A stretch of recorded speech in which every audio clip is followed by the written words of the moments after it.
Welcome everyone to this afternoon's webinar on climate, gender and race justice. This is the third in our season of creation webinars. Our speaker, Maria, works with Tearfund. She's a theologian and sociologist from Ecuador, and it's really wonderful to have you with us.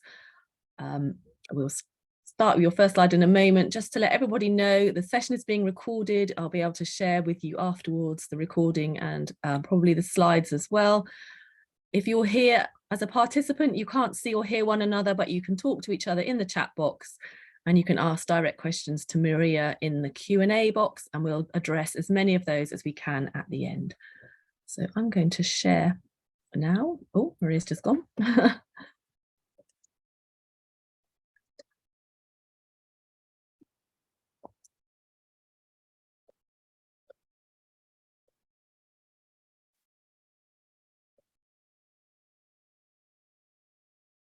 And there we go. Over to you. Thank you so much, and thank you everyone for joining. So my name is Maria Alejandra Andrade. I come from Ecuador. I live in Ecuador, and I have been working for Tearfund for about 6 years. I work in the theology and network engagement area, which is in charge of providing like theological foundations, but theological reflection on issues that we work, like, for example, environment justice, but also gender, race and disability, community transformation. One of the things that we are passionate about in my team is to try to identify and to learn from the theologies coming from the places that we are working. So we want to create a dialogue between the theology that has been mainly Western with the theology that is coming from Latin America, theology that is coming from Africa, theology that is coming also from Asia, from the Middle East, because all these perspectives add a lot to the work that we are doing and help us a lot to understand God in a wider ways. So very particularly in issues like the one that we are going to talk today, learning from other theologies coming from the global south has been really, really good. So I am excited about having this conversation with you, which I would like this to be a conversation. But just a couple of notes before I start. This topic is very passionate for me. It's very, very exciting, very, very important, and there is a lot to say. So I will try to put my enthusiasm on track so that I don't speak too much. But anyway, I think there is much more to say than whatever I will be able to say in these 20 minutes. There will be much, much more to say, much, much more stories to hear, because it's not about numbers, it's not about theory, it's really about the lives of people who are in the front lines resisting and fighting for climate justice. So as Jo said that she was going to send an email with recordings, I am happy to share my presentation, and I am happy to add some bibliography in English so that you can also have a look and go deeper if you are interested by this topic. Just another note. As I said, I come from Ecuador. If you want, you can put the second slide, Jo. I come from Ecuador, and Ecuador is in the continent of America. It's a continent, not a country, but before the conquerors arrived to the Americas, my continent was called Abya Yala. It was known as Abya Yala, which means like a mature land. And this is from the Kuna language. The Kunas live still in Panama. So my perspectives comes from Abya Yala. I'm not going to provide a global perspective. This is why I am talking about Pachamama. Pachamama is the Mother Earth. So this is what I want to bring for you. A specific perspective and some reflections from my country, from my land, from my Abya Yala. You can go to the next slide. So I would like to start asking why I celebrate that we are talking about this topic, but I want to stress on the importance, why this conversation is necessary. And in fact, this is necessary because recently I feel that climate change has been brought into the table much more than in the recent years. You can change to the next slide. So climate change is something that is now on the table. Many people are talking about the climate change. We have the COPs, decision makers are talking about that. And then we have the enterprises. Even if we are not there yet, at least we are talking more about this and caring maybe about this much more than in the past. However, we need to acknowledge that climate change, although it's a global issue, it doesn't affect us in the same way. Oxfam published a report quite recently that affirms that the people that are most affected by climate change are actually those who have contributed the less to it. So those who are polishing and creating more damage are those who are experiencing the least impact. This is why this conversation is not like a neutral conversation. And when we sometimes talk about global, we try to assume that everyone is on the same boat, which is not true, not when we talk about climate change. Intersectionality is a term that you may have heard in some of the conversations, but intersectionality is a concept that is helping us to understand how some phenomena affect people differently depending on specific circumstances or specific conditions. And this applies to climate change when we are trying to bring a lenses of race and a lenses of gender. So let's say that climate change, the planet is warming, yes. But if we say that it is affecting in particular way to certain people, then we put the lenses of poverty. Is climate change affecting the same way people who live in rich countries or people who live in poor countries, or is it affecting in the same way to indigenous communities or to Black communities or to more white communities, or is it affecting in the same way gender, women than men, or children than adults, or people living with disabilities? So this concept of intersectionality help us to understand that although climate change is global, the impact is very specific and is not equal. In terms of the effects in Latin America, at least, climate change is very connected to industrialization and also to colonialism. In 1492, when the conquerors, the Spanish, arrived to Latin America, this idea of white superiority was established. The indigenous communities living already in Abya Yala were seen as people that did not have soul. So there already we start bringing the race element, and this coloniality is still perpetuating until our days in many different ways, or in a little bit similar ways, but it's already there. It's something that happened 500 years ago, but it's still there. But this is not the only thing. Also with coloniality, but also with industrialization, many resources were exploited from my continent and were brought to the old continent, to Europe, which allowed industrialization to take place.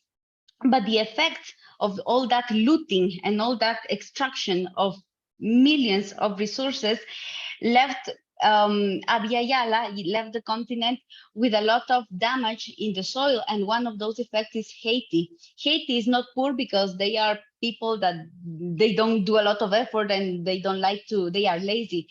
They are poor because their land was so expropriated, so exploited, and the resources so looted that their soil is so eroded that now it's very difficult to have crops there. And then they are very vulnerable to a lot of natural disasters. So coloniality is still having effects today, and the poverty and the situation that many countries live today is the effect of these 100 of years of conquest. Then there is another term that I wanted to bring to the table, is environment racism, which actually this guy from the United States, Benjamin Chavis, proposed, and he was saying that we need to talk about environment racism, not only in the policy, when we talk about the COP and when we talk about the decision-making spaces and the voices of the people who are really being affected by climate change, and how much their voices have been heard and how much importance do they play in the decision-making space, we see that actually the discussions about climate change are not very equal. They are very Western. They are not including the people that are suffering the most or not enough. So in that sense, the environment racism is policy, but also is practice, because when you see, I am going to explain a little bit later what are the effects of the lifestyle and the consumption in the global north and how this is affecting. There is also a race perspective that needs to be highlighted there.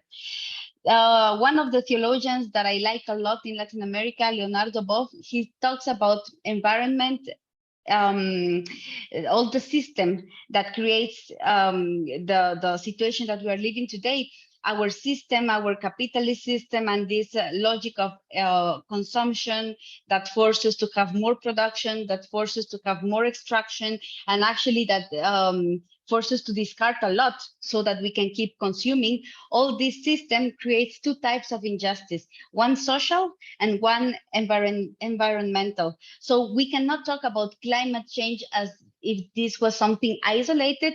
This is only just one other part of injustice that goes along another injustice that is social and that is related to poverty, to race, and also to gender.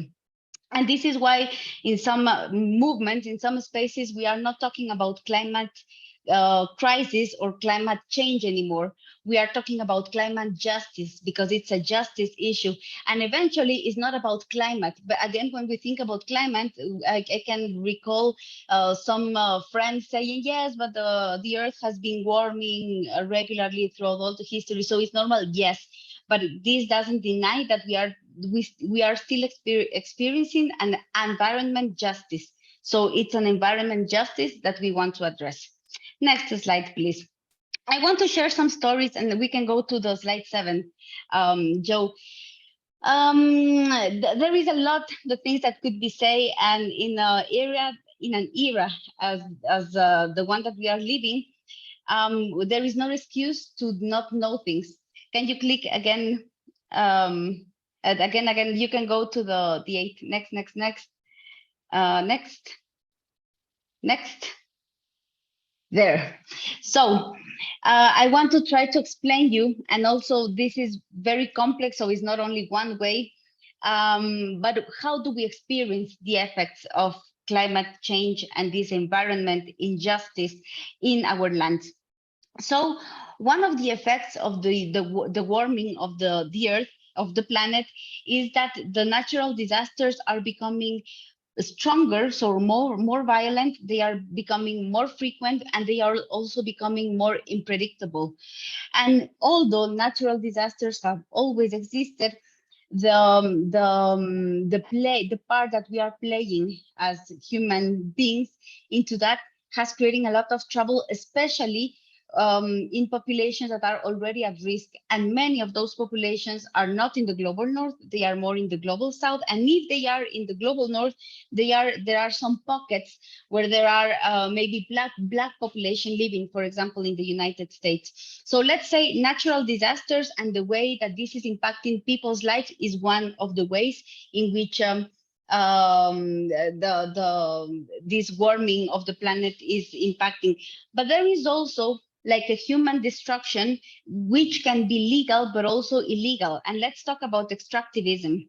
Let's talk about deforestation. Let's talk about the industrial pollution of air, the water, the soil, all the industries, and how they pollute what people have to live, but also the very unfair global waste trade.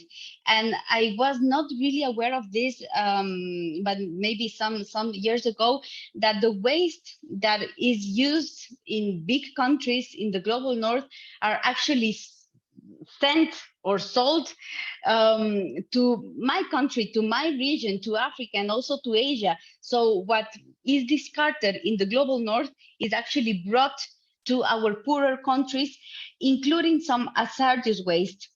So all the consumption that takes place and all the the lifestyle in many countries in the global north is actually creating a lot of impact in the countries that are poorer. So there is a lot of injustice there, which actually, so if you put this together, what is the consequence of that? When there are natural disasters, people lose their properties. Last year in Central America, I'm not sure if you were aware, but they were hit by 3 hurricanes, and it was like one hurricane, 2 weeks. 2 weeks, and another hurricane, they were not able to even recover, and then another hurricane hit. So there is no way to even have a house when they are just surviving from natural disaster to natural disaster. Then there is a dramatic change of natural cycles, and this is very difficult for people who depend on the land. So the people that are really, really affected by climate change are those who are having the crops, they know that the land has some cycles, there is a time to sow, there is a time to collect, there is a time to wait for the rains. But when all these cycles change because the climate is changing, then this affects their earning and their way of sustain their lives. Of course, as I said, so their food security and the livelihoods are at risk. But also they are forced to ingest poisoned food. So when the rivers, and they are used to take water from the river, but now that the river is polluted, the fishes are either not there anymore because they are dead, or they are poisoned, and this is what they are forced to eat, or the water that they need to breathe, or the soil that is also polluted. So this is death for them. And another thing that we don't always have in mind is the loss of identity. Many of the communities that are really affected by the climate change are those who have a special connection with the land. Part of their identity is the connection with the land, the connection with the trees, the connection with the mountain, the connection with everything that surrounds them. So if we go another layer, the impact of that is the perpetuate poverty. So those who were already poor are permanently poor, but also the migration. And there are some research that affirm that the bigger migrants in the next decades are going to be climate migrants, because either the water, the sea level is rising. So because the sea level is rising, there will be some island that will just disappear. So there are some islands with these Kuna people in Panama. Their island, they will disappear, and people will have to migrate to the continent. But this is not what they were used to be. And there are many places where this is likely to happen in the very few years. But also when there is poverty, there is also gender injustice. There are some research that also show that there is more gender violence in communities that are facing the stress of the migration because of the climate change. And we have heard some stories because of the work that I do, that there are some families that because of the poverty, they prefer to marry their girls earlier, just because this is the only way in which they can assure something, like being alive. And the pressure that the climate change brings because of the lack of food, but also because of the pressure of migrating, is also having consequences with these little girls. So it's very complex and it's very systemic. Next slide, Joe.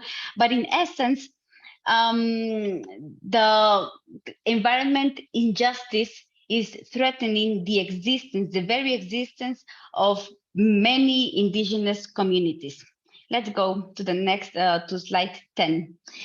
But I don't want to stop only with this idea of the victim, because this is where we often stay. So there is an impact caused by this monster of environment injustice, and there are many victims.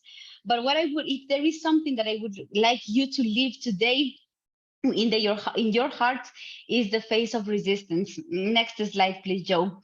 These indigenous people are not only victims. I think that especially, and for us as maybe urban communities or people coming from the global north, there is so much that we need to learn and so much that we need to acknowledge. And this is what I would like to really give to you today. Next slide. Although the indigenous communities worldwide are estimated to be only 6% of the global population, actually they protect 80% of the biodiversity that is still left in the world. So their contribution is huge, However, these indigenous communities that are the bigger defenders of the earth or of the Pachamama, the Mother Earth in Abya Yala, these indigenous communities are 10 times more likely to be killed. And this is because of many reasons, including things related with racism. So just to give you some numbers, globally, the numbers of earth defenders that are murdered is rising, but it's very painful. And I was very hurt when I realized that these numbers are rising, especially after the Paris Agreement. So when some of us were celebrating because the Paris Agreement was something really good in 2015, actually, this was like a turning point for the defenders of the earth because they started to be more killed. But who is killing them? They are being killed by people related to big companies, and I will share some names, big companies who are not companies coming from our countries. The companies that are the big companies that are doing the deforestation and extraction and the mining in the Andean regions, for example, they are not Latin American companies. They are companies coming from the big countries in the global north. So the indigenous fighters, indigenous communities are fighting against these big companies. They are also fighting against the governments because, of course, the governments want to have these big companies coming to the countries. So the government, the one who should be protecting the communities, is actually killing them. But also these indigenous communities are being killed by illegal traffickers. And honestly, I don't know which is worse, if the illegal or the legal government or the big international companies, but they are having to face big monsters, and they are just people and communities who really nobody cares. It is estimated also that when we know some numbers about these environment defenders that are killed, there are many others that are not even told, that those are just invisible, because there is physical and there is legal intimidation, there is coercion, abuse. They are chased from their land, they are accused illegally, they are restricted to have their rights. And what is hurting a lot, at least in my side of the world, is the level of impunity. Because of course, then you see that there are some lives that matter more than others. And this is where racism is really needs to be part of the conversation. If we had an environment defender killed in the United States, I don't think that this could even happen, but if this happened, it would be a big scandal. But daily, this is happening in our continent, and Latin America has now become the most dangerous continent to be a defender of the earth. People are killed here, no one knows. Even if someone knows and tries to do the denunciation, the government doesn't do anything. It's painful to see that people from outside, from other countries, care more and advocate more and raise their voices more for the people that are killed here every day. Next slide, very quickly. These are some stats. You will have the chance to check a little bit more.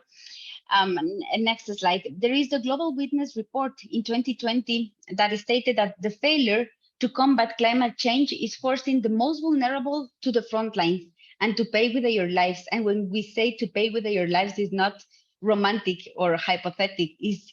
This is true and it's literal. But let's now talk, and I have 5 minutes left before we open for some questions and comments. Let's talk about the indigenous women. What happened with indigenous women and what is the role? Why is there anything special for them? For indigenous women, they are the bearers of human life. So they have the life in their belly. They experience all this pregnancy, the birth, but also they are in charge of upbringing and nurturing. They are the sustainers of that life. But also, usually, they are also the sustainers of life in their communities. The women are those who are in charge of ensuring food security, and not only security, but also food sovereignty. So they are the ones who are organizing themselves to protect the native seeds, because they believe that in the seed, the native seed, there is something very special. There is memory, there is resistance, but there is also good food in the native seeds. Those are the ones who understand why they want to fight against the transgenic, because they understand that their native seed is special.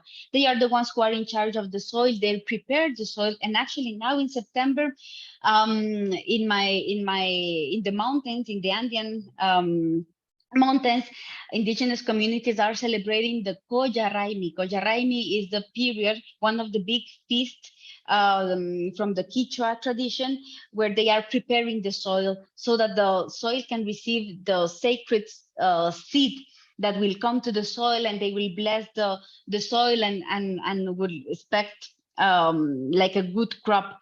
They are the ones who are in charge of fishing, the ones who are in charge of farming. So they are the sustainers of life in their communities. And because they are so connected with all the nature and with the earth and with the water, they understand what happens if the seed doesn't grow. They are deeply connected to the life that is surrounding them, to the trees, to the mountains, to the air, to the weather. They are the ones who experience and understand the changes and the cycles. They know what it means when rains arrive, when it was not the time, but also they understand the risk of the rains that are expected and they don't come. So they experience the impact of the changes in nature because they are so close, because they know how much we depend, and they are in this relationship about mutual care with the earth, with Pachamama. We care for the earth because the earth also cares for us.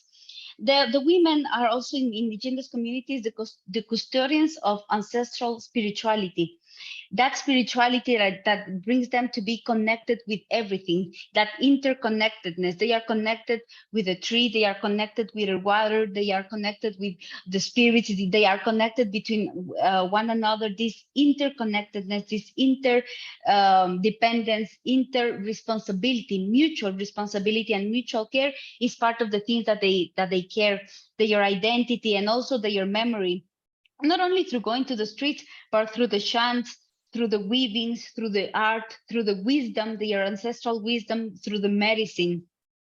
Many indigenous women are also organizers in their communities, and they are fighting the social mobilization. They are bringing their people, they are bringing also the governments to be accountable for what they are doing and the concessions that they are doing and the lands that they are selling to the big companies or to other people. And in some cases, they are also those who are in the physical confrontation with the governments, with the companies, with the illegal groups. This is why ecofeminists are saying that the violence against the Mother Earth is similar to the violence against women, because both the Mother Earth and also the women are experiencing violence in their own bodies that are exploited, the bodies that are sold, the bodies that are bought, that they are sold, that they are bought, that they are exploited, and they are violated. I am aware of time, and I just want to finish with one video because it's not me. Again, as I said, these are stories, and these are true stories. And I want you to hear this testimony from Máxima Acuña. She is the guardian of the late Yanacocha in Cajamarca, Peru. In Cajamarca, in this Yanacocha, if you go to Google, there was a big issue about a big mine and the people who protested against that. But you will see the fight of these women. This woman, she got the Goldsman's Prize, but unfortunately, you will also be seeing Google that the company, after everything, did not stop. So let's just put this video and we will get to a close. you want me to share it, Maria? Yes, please, can you? I will do.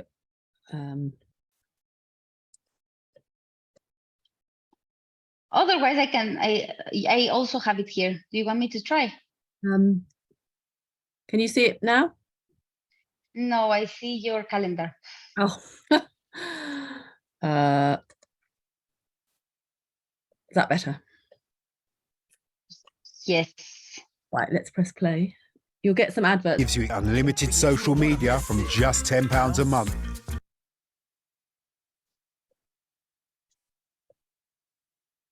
Yo soy una jalqueñita, yo soy una jalqueñita, en neblina y aguacero, en neblina y aguacero. Cuando mi perro ladraba, cuando mi perro ladraba, la policía llegaba, la policía llegaba. Mis chocitas lo quemaron, mis chocitas lo quemaron, mis cositas lo llevaron, mis cositas lo llevaron.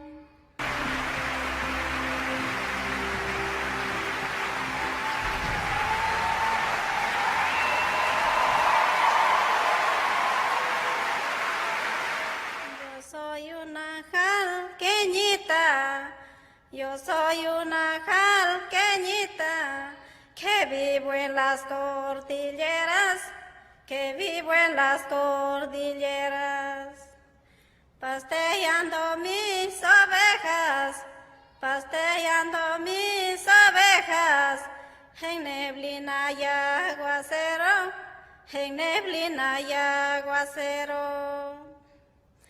Cuando mi perro ladraba, cuando mi perro ladraba, la policía llegaba, la policía llegaba.